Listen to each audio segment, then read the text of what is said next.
Good morning everyone. I am Garima from BSc Chemistry Honors first year. Today the topic of my presentation is free radicals. इस video में हम देखेंगे structure, classification, formation and stability of free radicals. उससे पहले हम देखते हैं reaction intermediates क्या होते हैं। यहाँ पे इंटर का मतलब होता है इन बिटवीन।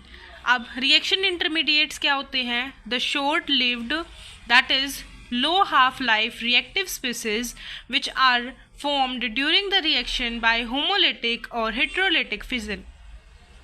ये हमारी जो कि शॉर्ट लिव्ड होती हैं, लो हाफ लाइफ वाली रिएक्टिव स्पीसीज होती है जो कि रिएक्शन के ड्यूरिंग बनती हैं या तो होमोलिटिक या हेट्रोलिटिक फिजन से। उन्हें हम रिएक्शन इंटरमीडिएट्स कहते हैं। Example carbocation, कार्बेनायन, free radicals, कार्बीन्स, नाइट्रीन्स, arenes. इस वीडियो में हम फ्री रेडिकल्स के बारे में देखेंगे डिटेल में। तो हम अभी देखते हैं कि फ्री रेडिकल्स क्या होते हैं। The neutral trivalent short lived that is low half life odd or unpaired electrons paramagnetic reactive species which are formed during the reaction by homolytic fission are called free radicals। जो species हमारी neutral होती हैं, trivalent होती हैं, short lived होती हैं that is low half life होती है जिनकी, या फिर जिनके पास अनपेयर्ड इलेक्ट्रॉन्स होते हैं, मीन्स पैरामैग्नेटिक हो गई, रिएक्टिव स्पीसीज होती है जो कि रिएक्शन के ड्यूरिंग बनती हैं। किससे कैसे बनती हैं? होमोलिटिक फिजन से। उनको हम बोलते हैं फ्री रेडिकल्स। हमने यहाँ पे इथेन लिया है, इसकी होमोलिटिक फिजन करवाई है लाइट के प्रेजेंस में। आप देख सकते हैं कार्बन कार्बन के बीच में एक सिंगल बॉन्ड है। जब इसकी फिजन होगी तो ये कार्बन अपना इलेक्ट्रॉन ले लेगा, ये कार्बन अपना इलेक्ट्रॉन ले लेगा, तो हमें ये मिलेगा। ओके, जिसके पास एक अनपेयर्ड इलेक्ट्रॉन है जिसको हम ओड इलेक्ट्रॉन भी बोलते हैं। अगर इसके पास अनपेयर्ड इलेक्ट्रॉन है दैट मीन्स ये पैरामैग्नेटिक है। ओके, तो ये हमारा प्रोडक्ट बनेगा जो कि हमारा ड्यूरिंग द रिएक्शन बन रहा है। कैसे बना? और ये होमोलिटिक फिजन से बना है, हमने देखा है। तो that is why they are called free radicals. Next हम देखते हैं स्ट्रक्चर ऑफ फ्री रेडिकल। अब स्ट्रक्चर ऑफ फ्री रेडिकल कैसा होता है? ये सेम एज जो हमारा जैसे कार्बोकैटायन का होता है ना, सिमिलरली वैसा ही होता है। जैसे कि आप यहाँ पे देख सकते हैं, यहाँ पे ये एंगल होता है 120 डिग्री का, इसके पास एक ये फ्री रेडिकल है। ओके, इसके हम हाइब्रिडाइजेशन कैसे फाइंड आउट करते हैं कि हमारे पास कितने सिग्मा बॉन्ड है प्लस हमारे पास लोन पेयर्स कितने हैं। आप देख सकते हैं यहाँ देख लो कितने सिग्मा बॉन्ड है, 3 सिग्मा बॉन्ड है। तो 3 plus lone pairs, there is no lone pair. यहाँ पे सिर्फ एक ओड इलेक्ट्रॉन है या फिर एक अनपेयर्ड इलेक्ट्रॉन है, लोन पेयर नहीं है, तो इसीलिए लोन पेयर हम 0 लिखेंगे। तो हमें क्या मिल गया? 3। देयरफॉर हमारी जो हाइब्रिडाइजेशन हो गई वो हो गई sp2। अब हमें क्या मिला है कि हमारे पास अब 3 sp2 ऑर्बिटल्स हैं। अगर 3 sp2 ऑर्बिटल्स होते हैं तो वो क्या बनाते हैं? 3 सिग्मा बॉन्ड बनाते हैं। किसके साथ? 3 सब्स्टिट्यूएंट्स के साथ। यहाँ पे जैसे कि हमने H ले रखे है सब्स्टिट्यूएंट, तो उसके साथ ये 3 सिग्मा बॉन्ड बनाते हैं। और जो हमारे रिमेनिंग ऑर्बिटल्स बच जाते हैं उनके पास क्या है? 1 ओड इलेक्ट्रॉन, जो कि हमारा ये है ओड इलेक्ट्रॉन, या फिर आप ये कह सकते हो। ठीक है, तो देयरफॉर हमें क्या मिला कि जो फ्री रेडिकल्स होते हैं उनकी ट्राइगोनल प्लेनर होती है शेप। अगर हमारे यहाँ पे H अटैच हो ना कार्बन के साथ तो हमारी ट्राइगोनल प्लेनर शेप होती है।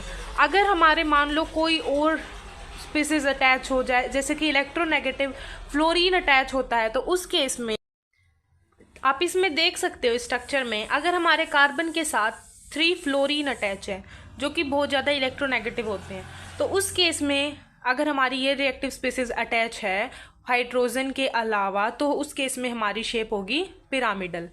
ओके, जो हमारे फ्री रेडिकल्स होते हैं उनमें क्या होते हैं? 7 इलेक्ट्रॉन्स होते हैं उनकी वैलेंस शेल में around the central atom.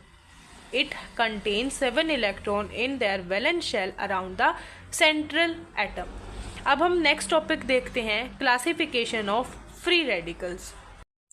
Next topic हम देखेंगे क्लासिफिकेशन ऑफ फ्री रेडिकल्स। जैसे कि हम और रिएक्टिव इंटरमीडिएट्स होते हैं, जैसे हमारे कार्ब एनायन होते हैं, कार्बोकैटायन होते हैं, उनको हम क्लासीफाई कर सकते हैं। सिमिलरली हम फ्री रेडिकल्स को भी डिफरेंट टाइप्स में क्लासीफाई कर सकते हैं। जैसे कि primary free radical, secondary free radical और टर्शरी फ्री रेडिकल। अब हम इनके बारे में एक एक करके देखेंगे।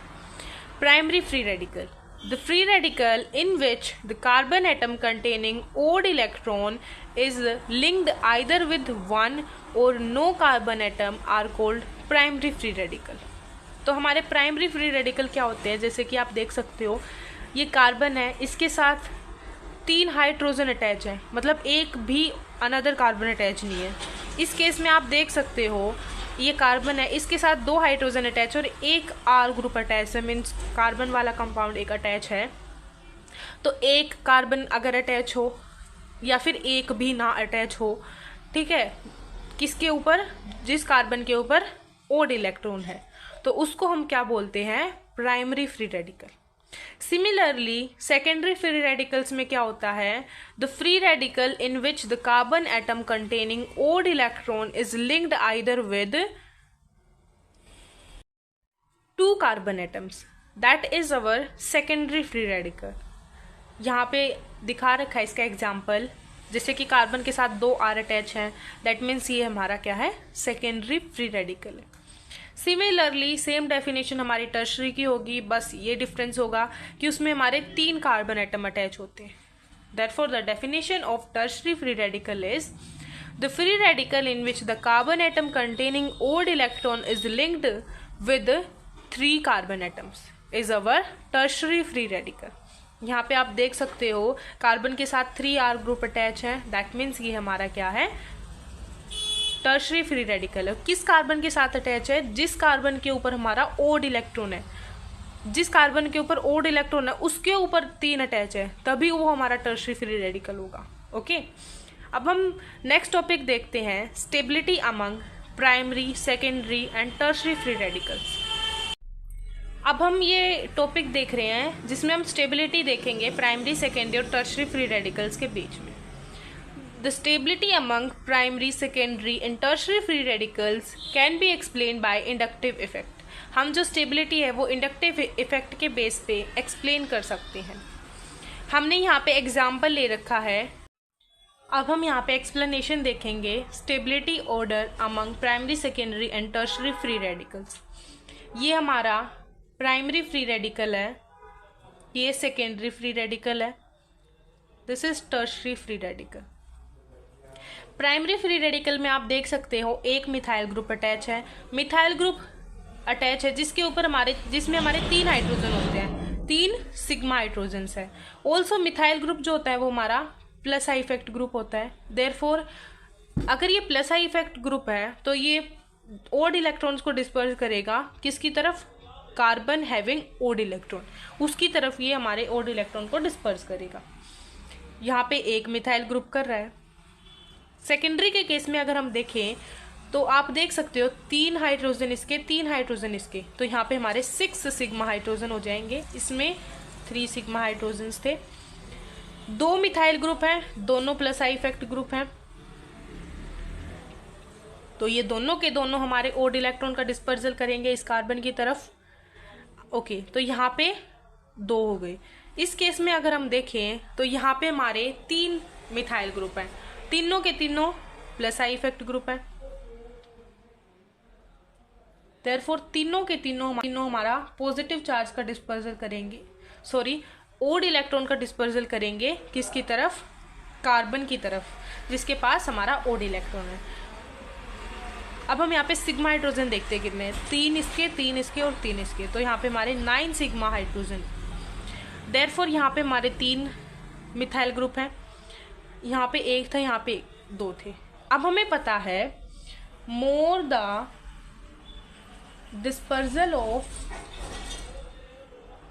odd electrons more is the stability। जितने ज़्यादा हमारा डिस्पर्सल होगा ओड इलेक्ट्रॉन्स का उतनी ज़्यादा हमारी स्टेबिलिटी होगी। देयरफॉर अगर हम देखें इसमें 3 कर रहे हैं डिस्पर्सल किसका, ओड इलेक्ट्रॉन्स का, इसमें 2 कर रहे हैं, इसमें 1 कर रहा है, तो इसमें सबसे ज़्यादा होगा, फिर इसमें होगा, फिर इसमें होगा। So order of stability in free radicals, primary, secondary and tertiary free radicals is tertiary, then in secondary, then in primary. अब हमने पहले तो देखा था, इसमें हमने देखा था explanation according to inductive effect. Inductive effect को लेके एक्सप्लेन किया था stability among primary, secondary and tertiary free radicals. अब हम देखते हैं by hyperconjugation. Hyperconjugation का यूज करके हम कैसे स्टेबिलिटी को एक्सप्लेन कर सकते हैं. उसके लिए हम सबसे पहले लेंगे प्राइमरी फ्री रेडिकल. ये हमने ले रखा है प्राइमरी फ्री रेडिकल. हमने देखा था कि प्राइमरी फ्री रेडिकल में हमारा एक मिथाइल ग्रुप होता है जो कि हमारा प्लस आई इफेक्ट वाला ग्रुप होता है. इसमें 3 सिग्मा हाइड्रोजन थे. अगर मैं इस स्ट्रक्चर को खोल के लिखूं, खोल के मतलब मैं ये जो CH3 है इसको अगर मैं खोल दूं तो ये ऐसे लिखा जाएगा. हमने इसको मान लिया एक H एटम को HA, HB, HC, इस तरीके से हमने इसको लिख दिया. फेयरली हमने इसको यहाँ लिख रखा है. अब अगर जो ये हमारा कार्बन और HA के बीच में बॉन्ड है, इसका ये बॉन्ड है, इसमें 2 इलेक्ट्रॉन्स है. ये एक इलेक्ट्रॉन अगर यहाँ पे अपना ये कार्बन ले ले और ये यहाँ डिस्पर्स कर दे इसको, और एक इलेक्ट्रॉन इसके पास चला जाए, तो हमारा क्या हमें स्ट्रक्चर मिलेगा, HB. HA के पास एक इलेक्ट्रॉन रह जाएगा, ये अपना कोई बॉन्ड में नहीं है, तो हमें ये इस तरीके से मिल जाएगा. यहाँ ये डबल बॉन्ड हो जाएगा. अब ये किसी के साथ बॉन्डेड नहीं है ये हाइड्रोजन एटम, तो इसका मतलब नो बॉन्ड रेजोनेंस आ रहा है यहाँ पे. सेम केस अगर हम देखें, यहाँ पे भी हमारे 2 इलेक्ट्रॉन्स, ये अगर अपना एक इलेक्ट्रॉन ले ले, ये अपना ले ले और यहाँ पे डिस्पर्स कर दे, ओके, और ये जो हाइड्रोजन एटम है ये भी अपना इलेक्ट्रॉन डिस्पर्स कर दे, तो यहाँ एक बॉन्ड बन जाएगा. अगर ये भी अपना डिस्पर्स कर रहा है और ये भी कर रहा है और यहाँ बॉन्ड ब्रेक हो जाएगा, तो हमें फर्दर हमें क्या मिलेगा,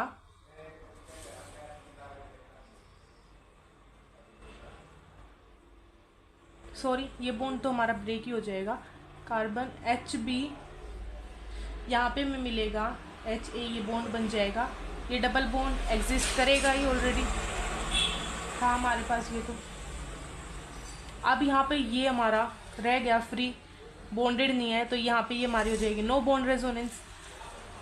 सिमिलरली ये HC वाला है, ये एक इलेक्ट्रॉन अपना ले लेगा और ये एक अपना ये ले लेगा और एक ही अपना यहाँ पे देके फिर से ये बॉन्ड बना लेगा. तो हमें फर्दर हमें क्या मिलेगा, HB, HA, डबल बॉन्ड, यहाँ पे HC रह जाएगा जो कि हमारा फिर अपना इलेक्ट्रॉन एक ले लेगा. तो इस तरीके से हमें ये मिलेगा. ये हम देख रहे हैं किसके केस में, प्राइमरी फ्री रेडिकल के केस में देख रहे हैं. तो इस तरीके से आप देख सकते हो इसके पास कितने थे, 3 सिग्मा हाइड्रोजन एटम थे. दैट इज इसके पास कितने हमारे 3 कंजुगेटेड स्ट्रक्चर्स मिले हमें. देखो कैसे मिले 3 कंजुगेटेड स्ट्रक्चर्स. एक तो ये मिला है जिसमें हमारा HA फ्री रहा था, फिर हमने HB वाला मिला है जिसमें HB फ्री रहा था, दूसरा स्ट्रक्चर ये मिला है. तीसरे में HC फ्री रहा है, तीसरा स्ट्रक्चर हमें ये मिला है.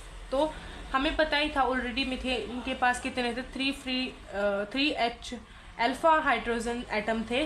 Therefore we get 3 hyperconjugated structures. Similarly अगर हम केस देखें सेकेंडरी फ्री रेडिकल का, तो उस केस में हमारे पास कितने हैं, मैंने आपको जो इंडक्टिव इफेक्ट वाला देखा था उसमें बताया था, हमने देखा था कि इसमें हमें 3 सिग्मा हाइड्रोजन्स मिलेंगे, हाइड्रोजन एटम मिलेंगे, इसमें हमें 6 मिलेंगे और इसमें हमें 9 मिलेंगे. तो यहाँ पे हमें कितने मिले हैं, 6 अल्फा हाइड्रोजन एटम मिले हैं. यहाँ पे 3 थे तो 3 कंजुगेटेड स्ट्रक्चर मिले. अगर यहाँ पे 6 है तो हमें यहाँ पे भी 6 हाइपर कंजुगेटेड स्ट्रक्चर्स ही मिलेंगे. अगर हम केस देखें, अगर हम केस देखें टर्शरी का, टर्शरी में हमें क्या मिले होता है, 3 मिथाइल ग्रुप होते हैं, 3 यहाँ थे, 3 यहाँ थे, 3 यहाँ थे, तो 9 अल्फा हाइड्रोजन एटम है, तो यहाँ पे हमें 9 हाइपर कंजुगेटेड स्ट्रक्चर्स मिलेंगे। देयरफॉर हमने इस तरीके से ये हाइपर कंजुगेशन के बेस पे स्टेबिलिटी बताई है, तो इसके अकॉर्डिंग भी हमें स्टेबिलिटी स्ट्रक्चर सेम ही मिलेगा, that is tertiary, secondary, primary. अब हम इसको अच्छे से देखते हैं कि हम इसका एक्सप्लेनेशन कैसे लिख सकते हैं। Hyperconjugation. The stability order among primary, secondary and tertiary free radical can be explained by hyperconjugation. We know that more the number of hydrogen atoms, alpha hydrogen atom, more will be the dispersal of odd electron, therefore more will be the stability. Further, there are 9 alpha hydrogen atom in tertiary free radical, 6 in secondary and 3 alpha hydrogen atom in primary free radical. So the dispersal of odd electrons takes place to a large extent in tertiary than in secondary than in primary. So stability order among different free radicals will be tertiary than in secondary than in primary. तो अभी हम देखते हैं formation and reaction of free radical. इसके लिए एक trick है जो कि है हेल्पर, HELPR, ई नहीं आएगा, PR। यहाँ पे H का मतलब है हीट, स्ट्रॉन्ग हीट, E का मतलब है इलेक्ट्रोलिसिस, L का मतलब है लाइट, P का मतलब पेरोक्साइड, R का मतलब रेडिकल इनिशिएटर्स। अब हम स्टार्ट करते हैं फॉर्मेशन ऑफ फ्री रेडिकल। उसके लिए हम सबसे पहला देखते हैं disproportion of tetramethyl lead by heating. इसके लिए हमने ले रखा है टेट्रामिथाइल लेड। इसकी जब हम स्ट्रॉन्ग हीटिंग करेंगे तो हमें मिलेगा लेड प्लस 4 मिथाइल रेडिकल्स। जो ये हमारे मिथाइल रेडिकल्स मिले हैं ये रिएक्शन करते हैं फर्दर रिएक्टेंट्स के साथ और हमें फर्दर न्यू फ्री रेडिकल्स मिलते हैं। These are also free radicals. Next हम एग्जाम्पल देखते हैं।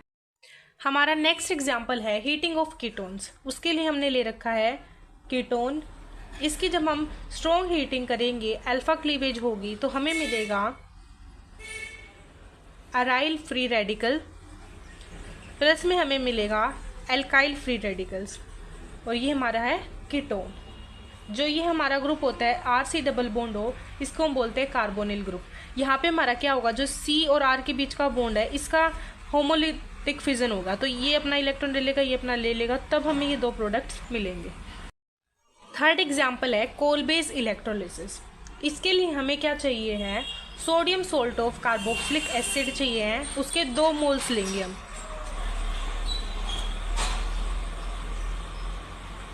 सिमिलरली हम 1 मोल और ले लेंगे। हमने ये 2 मोल ले लिए। यहाँ पे इसका क्या होगा, ये क्लीवेज होगा, और जब ये दोनों आपस में म्यूचुअल शेयरिंग कर लेंगे तो हमें यहाँ पे मिल जाएगा इथेन एज फ्री रेडिकल। यहाँ पे जब क्या होगा, हमारा करंट पास होगा, तब हमें जाके ये म्यूचुअल शेयरिंग करके हमें इथेन एज फ्री रेडिकल दे देंगे। अब हम देखते हैं जनरेशन ऑफ फ्री रेडिकल। उसके लिए यहाँ पे ये जो हमारा है पॉजिटिव, इसका मतलब ये एनायन, ये कैटायन है, यहाँ होगी ऑक्सीडेशन, यहाँ होगा हमारा रिडक्शन। इसमें हमने ले रखा है CH3 double bond negative, OH negative, Na positive and H positive. अब यहाँ पे अगर हम देखें तो इसमें देखते हैं कि भाई इसमें Na पॉजिटिव में और H पॉजिटिव में जो रिडक्शन पोटेंशियल है वो H पॉजिटिव का ज़्यादा है, तो इसका मतलब ये इलेक्ट्रॉन गेन करेगा और रिडक्शन करेगा, तो ये यहाँ पे चला जाएगा, अटैच हो जाएगा इस पे जाके। अगर हम इसके केस में देखें, इन दोनों के केस में जो कि हमारे नेगेटिव वाले हैं एनायन, इनके केस में अगर हम देखें तो जिनकी ज़्यादा टेंडेंसी होगी इलेक्ट्रॉन लॉस करने की, वही जाके यहाँ पे चिपकेंगे इस वाले पे जाके, ठीक है, तो वही ऑक्सीडेशन अंडरगो करेंगे। तो जो हमारा एसीटेट आयन है उसकी ज़्यादा टेंडेंसी है, तो ये ऑक्सीडेशन रिएक्शन अंडरगो करेगा, ये यहाँ पे जाएगा। अगर हम इसका देखें रिएक्शन कैसे होगी, एनोड पे ये हमारे पास है, ये एक इलेक्ट्रॉन अगर यहाँ से लॉस हो जाएगा तो हमें क्या मिलेगा, हमारे पास ये बच जाएगा 1 इलेक्ट्रॉन के लॉस होने के बाद। अब ये 1 इलेक्ट्रॉन यहाँ चला जाएगा, यहाँ से ये बॉन्ड वाला बॉन्ड ब्रेक होगा और ये एक इलेक्ट्रॉन इसका यहाँ आ जाएगा, एक बच जाएगा जो हमारा C ले जाएगा, कार्बन ले जाएगा। अब यहाँ पे ये एक इलेक्ट्रॉन इसका डबल बॉन्ड बन जाएगा, तो यहाँ से हमारी ये CO2 निकल जाएगी और हमें मिलेगा methane free radical, methyl radical sorry. एक और के साथ रिएक्ट करके ये हमें बना देगा ईथेन। तो ये जनरेशन ऑफ फ्री रेडिकल हमने देख लिया है। अब हम देखते हैं halogenation of alkanes in presence of light. इसमें हमारे 3 स्टेप होते हैं। सबसे पहला है chain initiation step. In this step the halogen molecule breaks down to give halogen free radical on heating या फिर ऑन बाय लाइट। ये हमारा क्या है, डिसोशिएटिव रिएक्शन होती है, जिसमें जो हमारा डेल्टा H होता है वो एक्टिवेशन एनर्जी के इक्वल होता है। हमने ले रखा है यहाँ पे Cl2, ये अपना ले लेगा, ये अपना इलेक्ट्रॉन ले लेगा, होमोलिटिक फिजन होगी लाइट के प्रेजेंस में और हमें क्या मिलेगा, 2 Cl रेडिकल्स मिलेंगे, फ्री रेडिकल्स होते हैं जो हमारे। सेकंड हमारी होती है चेन प्रोपेगेशन स्टेप। इसमें हमारा जो हेलोजन फ्री रेडिकल होता है वो एल्केन मॉलिक्यूल के साथ रिएक्ट करके एल्काइल फ्री रेडिकल और हाइड्रोजन हैलाइड देता है। जैसे कि हम एग्जाम्पल के साथ देखते हैं, मीथेन लिया है, प्लस में Cl रेडिकल लिया है, लाइट की प्रेजेंस में जो ये इलेक्ट्रॉन है, हमारा फ्री इलेक्ट्रॉन है, वो मूव करेगा। इससे पहले हमारा यहाँ पे होमोलिसिस होगी, होमोलिटिक फिजन होगी। ये जो बॉन्ड है ये अपना इलेक्ट्रॉन ले लेगा, कार्बन हाइड्रोजन अपना ले लेगा, ओके। और जब ये हाइड्रोजन अपना इलेक्ट्रॉन ले लेगा तो इसको ये फर्दर यहाँ पे डिस्पर्स कर देगा, तो यहाँ पे हमारा क्या हो जाएगा, HCl बाहर निकल जाएगी और हमें ये फ्री रेडिकल मिल जाएगा, प्लस में HCl निकल जाएगी। अब जो हमारा हमने यहाँ पे क्या निकाल लिया, एल्काइल फ्री रेडिकल निकाल लिया। अब ये फर्दर हेलोजन मॉलिक्यूल के साथ रिएक्ट करता है और क्या देता है, एल्काइल हैलाइड देता है। और जो हेलोजन फ्री रेडिकल होता है वो फर्दर एल्केन मॉलिक्यूल के साथ रिएक्ट करता है और सो ऑन, ऐसे ही हमारी प्रोसेस चलती रहती है। तो हमने ले लिया दोबारा से जो हमारा ये मिथाइल फ्री रेडिकल हमें मिला था, इसको ले लिया है और हेलोजन के साथ ये रिएक्ट करेगा, हेलोजन में बॉन्ड क्लीवेज हो जाएगी, Cl फ्री रेडिकल जनरेट हो जाएगा लाइट की प्रेजेंस में। अब ये एक Cl फ्री रेडिकल इसके साथ रिएक्ट करके हमारा क्या मिल जाएगा, CH3Cl मिल जाएगा, प्लस में हमें Cl फ्री रेडिकल मिल जाएगा। थर्ड जो हमारा होता है वो होता है chain termination step. Chain termination step में क्या होता है, हमारा जो फ्री रेडिकल होता है वो कंबाइन करता है दूसरे फ्री रेडिकल के साथ, एक और फ्री रेडिकल के साथ, बिना कोई न्यू फ्री रेडिकल दिए, मतलब कोई और फ्री रेडिकल हमें न्यू नहीं मिलता। ये जो हमारा फ्री रेडिकल होता है ये दूसरे फ्री रेडिकल के साथ रिएक्ट करता है और कोई फर्दर फ्री रेडिकल नहीं मिलता। लाइट की प्रेजेंस में ये हमें मिल जाता है Cl2। सेकेंड अगर हम इसमें एग्जाम्पल देखें, जैसे कि हमारे पास मिथाइल फ्री रेडिकल था, ये Cl फ्री रेडिकल के साथ रिएक्ट करके लाइट की प्रेजेंस में CH3Cl मिल जाएगा। अब हम नेक्स्ट देखते हैं homolysis of peroxide by the effect of heat और लाइट ऑफ HBr की करेंगे हम अनसिमेट्रिकल एल्कीन के साथ, और ये हमारा कैसे होगा, एंटी मार्कोवनिकोव रूल से होगा। इसमें भी हमारे सिमिलरली 3 स्टेप होंगे। सबसे पहला होगा हमारा वही chain initiation step. Chain initiation step में जो हमारी सबसे पहले हम लेंगे बेंजोइल पेरोक्साइड मॉलिक्यूल, वो हमारा ब्रेक डाउन होगा और हमें क्या मिलेगा, फिनाइल फ्री रेडिकल मिलेगा with the loss of CO2।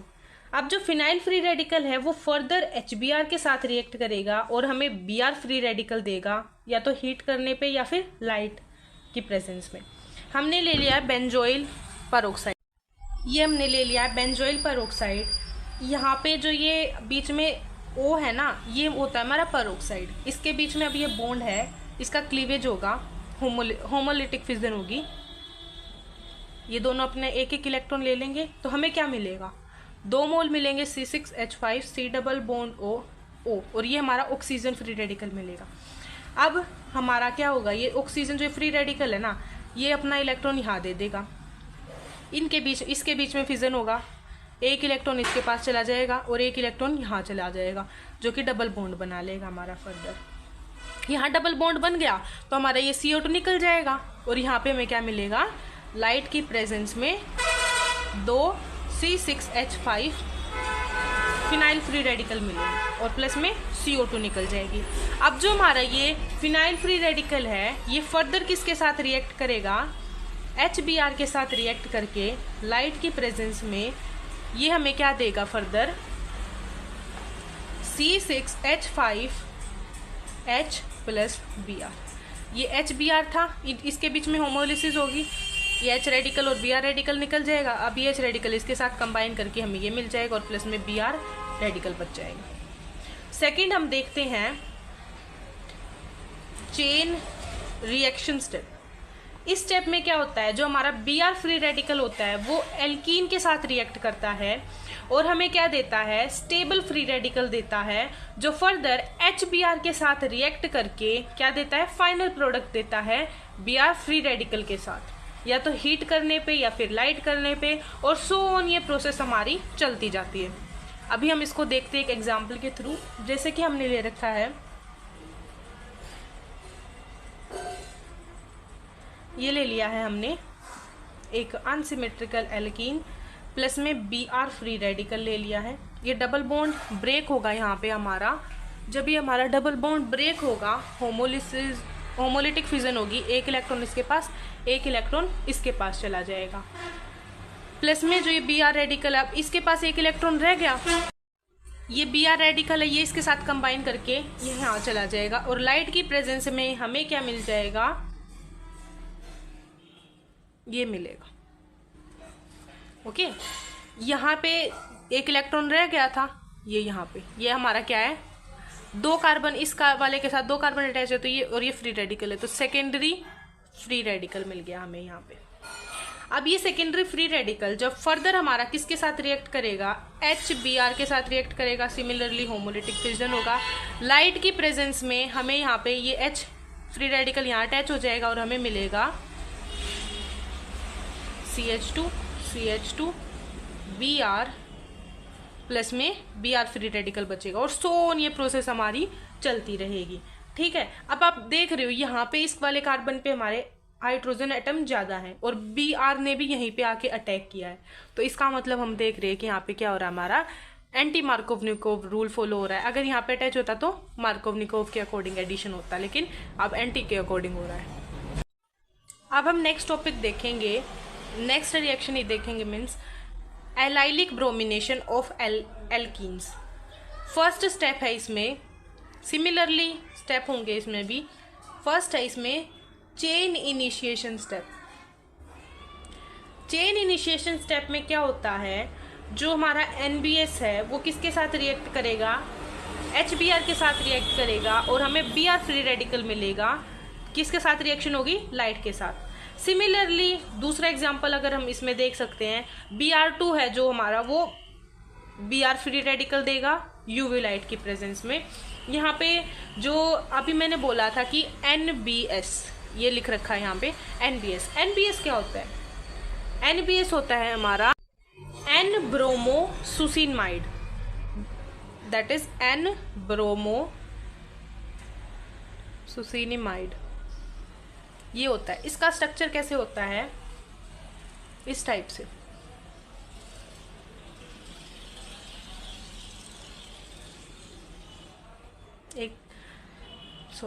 ये इस टाइप से हमारा इसका स्ट्रक्चर होता है। अब हम ये फर्स्ट देखते हैं चेन इनिशिएशन स्टेप, उसके लिए हमें यही चाहिएगा। इसके अंदर हम क्या डालेंगे, HBr डालेंगे, तो मैं यहीं पे लिख दे रही हूँ प्लस HBr। यहाँ पे होमोलिटिक फिजन होगा, सिमिलरली यहाँ पे भी होमोलिटिक फिजन होगा। ठीक है, इसके पास फ्री रेडिकल रह जाएगा, इसके पास सिमिलरली यहाँ पे हमारे क्या निकल जाएंगे, 2 Br रेडिकल निकल जाएंगे, 2 Br रेडिकल निकल जाएंगे और जो ये H है इसका रेडिकल है, ये दोनों अटैच हो जाएंगे आपस में, तो हमें क्या मिल जाएगा, NH बॉन्ड हमारे सेम रहेंगे, प्लस में 2 Br फ्री रेडिकल, ये मिलेगा। सेकंड अगर एग्जांपल हम देखें, सेकंड था हमारा Br2 अगर हम ले, और ये हमारा किसकी प्रेजेंस में हो रहा है, लाइट की प्रेजेंस में। सॉरी ये बताना रह गया था, ये भी लाइट की प्रेजेंस में होगा। ये वही हमारा होमोलिटिक फिजन होगा, फ्री रेडिकल्स मिलेंगे 2 Br। ये फर्स्ट स्टेप हो गया हमारा चेन इनिशिएशन स्टेप। सेकंड हम देखते हैं चेन रिएक्शन स्टेप में हम क्या लेते हैं, एक अनसिमेट्रिकल एल्कीन लेते हैं, और उसमें से जो हमारा एलाइलिक H एटम होता है वो H फ्री रेडिकल की तरह निकल जाता है, और हमें क्या मिल जाता है, resonance stabilized allylic free radical मिल जाता है। उसके साथ में जो कि फर्दर हमारा रिएक्ट करेगा HBr के साथ, जो कि हमारा क्या मिलेगा, फिर हमें फाइनल प्रोडक्ट मिलेगा, साथ में Br फ्री रेडिकल निकलेगा। इसको हम एग्जाम्पल के थ्रू देखते हैं। इसका एग्जाम्पल है हमारा, हमने ये ले लिया अनसिमेट्रिकल एल्कीन प्लस में Br फ्री रेडिकल लाइट की प्रेजेंस में, यहाँ पे CH3 होगा ना, यहाँ पे क्या होगी, होमोलिटिक फिजन होगी। इस तरीके से ये H निकल जाएगा, ये अपना फ्री रेडिकल ले लेगा, ये अपना लेके ये तो निकल जाएगा। तो हमें क्या मिलेगा, प्राइमरी फ्री रेडिकल मिलेगा, ये मिलेगा हमें, जो कि हमारा क्या होता है, प्राइमरी फ्री रेडिकल होता है। इसमें रेजोनेंस हो सकती है, ये रेजोनेंस स्टेबलाइज्ड होता है। ये कैसे हो सकता है, डबल बॉन्ड कंजुगेशन में हो सकता है, मतलब कि ये यहाँ चला जा सकता है, और ये जो हमारा फ्री इलेक्ट्रॉन है वो यहाँ जा सकता है। देखिए इस तरीके से इसमें रेजोनेंस स्टेबलाइजेशन हो सकती है। यहाँ से H निकलेगा, Br निकलेगा, HBr, ये H रेडिकल और Br रेडिकल बॉन्ड बना के -HBr हो जाएगा। अब ये जो हमारा है ये फर्दर किसके साथ रिएक्ट करेगा, Br फ्री रेडिकल के साथ रिएक्ट करेगा लाइट की प्रेजेंस में, और हमें क्या मिलेगा, मैं यहाँ लिख रही हूँ जो प्रोडक्ट हमें मिलेगा, हमें ये प्रोडक्ट मिलेगा। ओके, तो यहाँ पे हमारा कंप्लीट फ्री रेडिकल वाला टॉपिक कंप्लीट होता है। Thank you.